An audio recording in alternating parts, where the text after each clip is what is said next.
We are gathered here to honor the life of Thane Kreos. Thane touched each of our lives in different ways. The Counselor knew him as a hero. The Normandy's crew knew him as a brother in arms, and others as a father devoted to his son.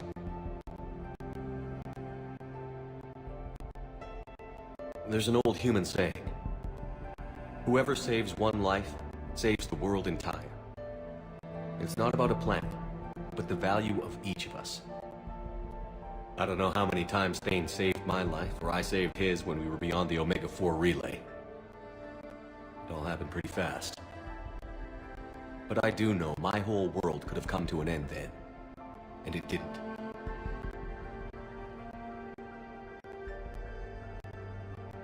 Even when he was terminally ill and had no business fighting on, something in Thane told him he could save one last life.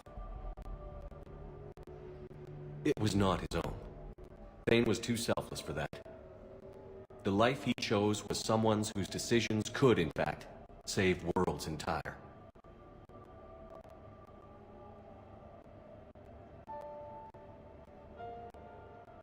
Would anyone else like to speak? What I remember about Thane was his confidence. He told me once about how he remembered everything, even every mistake he made. If I did that, I'd be a nervous wreck. Thane kept it under control. It's strange, but the last word I'd label Thane with is assassin. If we covered each other in firefights, that makes him a partner. Thane's last stand was important, but let us also remember why Thane left the Normandy. To keep his son away from a life of crime. Deeds such as these do not go unnoticed by the universe. They echo in all who hear them. That is why I am here. Thane took himself seriously, a trait with which I did not always agree. I tried to make him laugh on several occasions. But what I interpreted as a lack of humor was masking a great effort. Thane was turning his life around, in a way few organics do. The day Thane came onto the Normandy, all Kelly and I knew about him was that he could probably kill us all with a ballpoint pen. But after you got to know him, there wasn't any reason to be afraid. He let you know where you stood. Koliat, do you,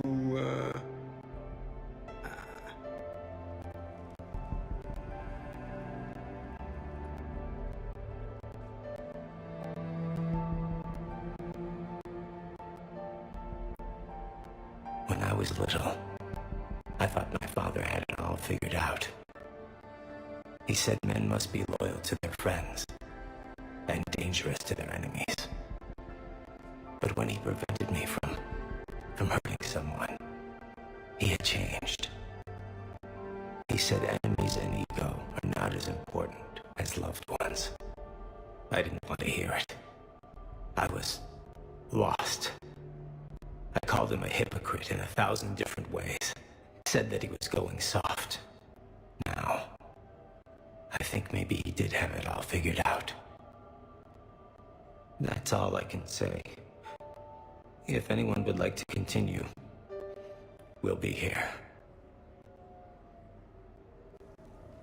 Looks like people are starting to clear out. Commander, thank you for holding this event. In time, it will be a good memory. I don't know if I'll be as philosophical about it. It's still kind of raw. I understand. If you will excuse me, I should take this opportunity to speak with the counselor. About what?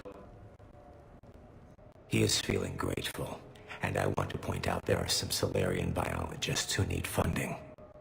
If anyone would be able to create a breakthrough in the treatment of Kepral syndrome, it would be them. If you need someone to hold the Counselor's feet to a fire, I'm there. I appreciate the offer, but Counselor Valorn has recently orated about funding science during wartime. My odds are good. Oh, before I go, I was organizing my father's possessions. and I came upon copies of video messages he tried to send you. I sent them to your extranet address. I hope they help more than they hurt. Until we meet again, Commander.